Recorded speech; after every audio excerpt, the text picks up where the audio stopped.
Prison Boss Narcissist, the 20-year reign of terror. Hello, I'm H.G. Tudor.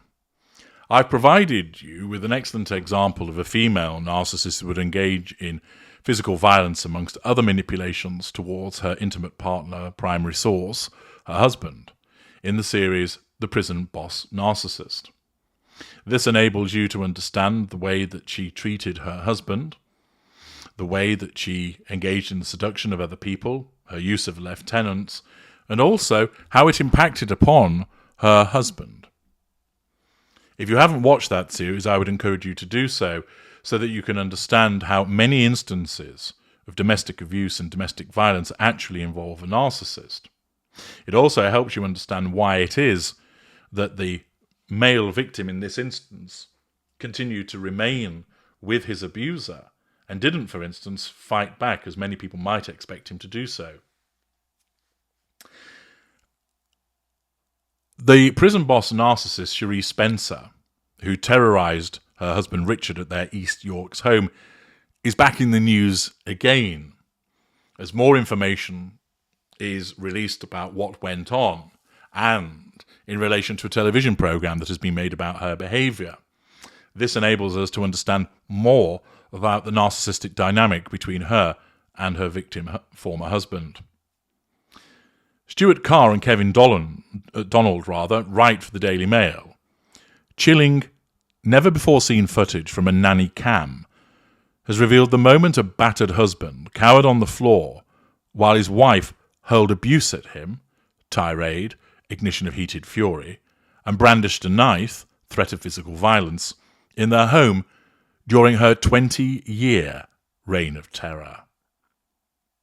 Damning videos of Cherie Spencer's attacks on husband Richard at their 7-bedroom home in Bubwith, East Yorkshire, were captured on cameras the couple had installed to monitor their children. And explosive clips from police interviews show Cherie casually lying about her husband being the abuser, projection, victim status, denial, only for her face to turn ashen when confronted with the footage. On one occasion, she defecated on the floor and forced him to clean it up, belittlement, and on another, she beat him with a wine bottle, physical violence, so hard it permanently disfigured his ear. Cherie, 45, was jailed for 4 years at Hull Crown Court in March last year by Judge Kate Rayfield, who told her, "This is the worst case of controlling and coercive behaviour I have seen." Now, Mr. Spencer is sharing his story in vivid detail in a Channel 5 documentary, My Wife, My Abuser, The Secret Footage. The Mail Online can also reveal that Cherie Spencer went to desperate lengths through the courts in a bid to stop the documentary being broadcast. Thus, this woman, who repeatedly abused her husband over 20 years, sought then to nullify the threat to control that was posed as a consequence of a programme revealing all of her manipulative and violent behaviours.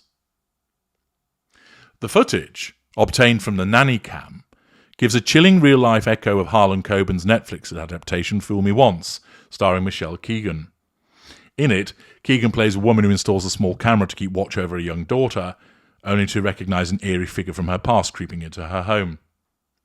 Mr. Spencer felt his harrowing experience should be seen to raise awareness of the type of abuse men can suffer in their daily lives at the hands of violent partners, but Cherie tried to block it. He told Mail Online, Cherie tried to stop the documentary being broadcast in the Crown Court, but failed. Naturally, the broadcast of this programme, showing her abusive and violent behaviours, would threaten her control because a nationwide audience would see it. Thus, her narcissism guided her to seek to prevent it being broadcast, even though it was the truth of what had happened. It isn't detailed the grounds on which she sought to make the application, but it evidently failed. She also applied for a prohibited steps order through the family court, which was rejected and thrown out at the first hearing. I suspect, therefore, in the family court, what she sought to do was suggest that the material would somehow be harmful to the couple's 2 children, and therefore sought a prohibited steps order.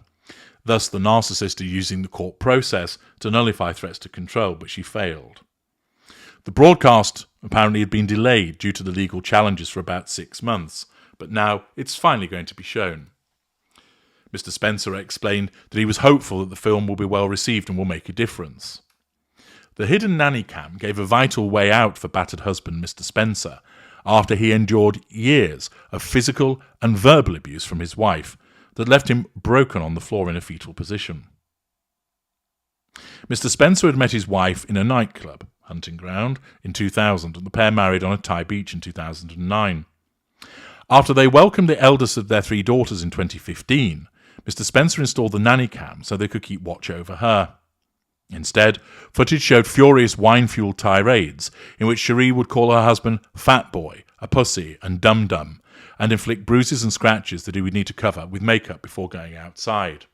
Assertion of control through verbal insult and also through physical violence. Mr. Spencer told the Sun we had 2 cameras, one in the playroom and one in the bedroom.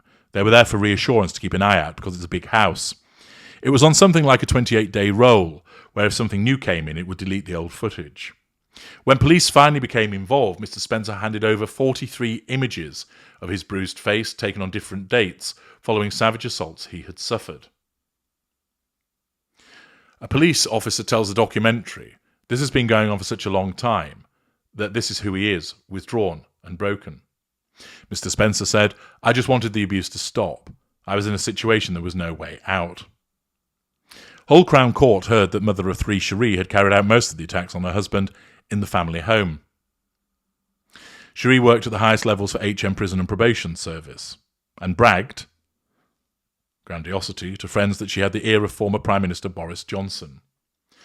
A former friend said she would brag about being only 2 down from the Prime Minister in her field and had meetings with Boris Johnson, who she spoke of as though he were a friend. Magical thinking, the way that the narcissist automatically assumes a closeness to people, even though they've only dealt with them perhaps once or twice or in a formal setting.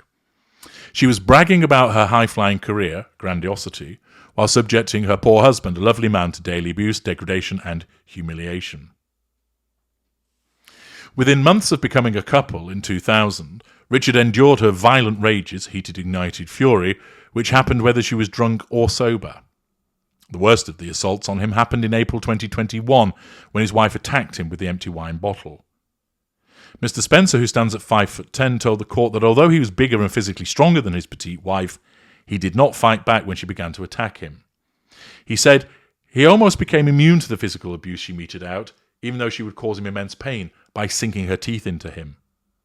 But he said that the mental scars left by 16 years of her hate-filled attacks were what would leave the most lasting effect. Her reign of domestic terror finally ended in June 2021, when the police were called to their family home by a concerned welfare worker. Her arrest that day on suspicion of assaulting her husband opened a door into the hell he had kept private for his entire married life. Mr. Spencer said, "In trying to block the footage being shown, she continued trying to assert control over me, even from jail, but fortunately justice prevailed." Not only is she looking to assert control over him from jail because he's come up on the radar, she's looking to nullify the threat to control that's posed by the wider exposure of her behaviour. He added, "It's astonishing to me that she's living a relatively easy life in prison, having been moved to an open jail after 6 months of her sentence." The judge in her case described it as the worst case of coercive control she'd ever seen, so why she was considered for open prison so early is beyond me. She's due for release next February, but she is able to go out for family and friend meetings and has been working in a cafe. It doesn't seem a just sentence for someone who has committed such serious offences. Since his ex-wife's imprisonment, Mr. Spencer has joined a campaign called Mankind Initiative, which supports male victims of domestic abuse. He has also found love again and told media he's happily settled with his new partner. He said, "I've become resigned to the fact that I will never fully recover from her abuse and that it will have a permanent damaging impact on mine and my family's life." Cherie's abuse towards me evolved and escalated over time. She used repeated acts of physical assault, threats, verbal abuse and humiliation to punish and exercise control over me. The abuse was hidden from the outside world, including friends and family. Cherie manipulated me into believing that I was a responsible and willing participant in the abuse. She remorselessly proclaimed that I deserved to be punished and that it was a justifiable consequence of me disappointing her in some way. Notice, therefore, another example of how the narcissist justifies the behaviour. She knows that she's doing wrong by shouting at him, by humiliating him, by beating him. But she did it because she viewed it as his fault, because her narcissism told her that. He said, little by little I lost my independence and willpower and just accepted that was how my life was going to be. I complied with Cherie's demands, and she controlled most aspects of my everyday life, including things like what activities I could participate in and when, which room I could sleep in, and even which toilet I could use.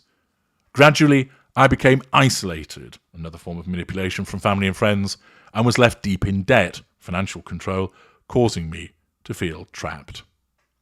Well, Mr. Spencer is now free of all of that to a large extent, albeit, of course, the memory of what happened to him continues to live on, and his wife has still, or his ex-wife rather, has still sought to assert control over him. Nevertheless, she failed in her bid to halt the program, and he is slowly putting his life back together again. But it demonstrates the way that the narcissist, even though the relationship was over, still has that need to assert control over the former intimate partner primary source when he comes back up on the radar. I'm H.G. Tudor. Thank you for listening.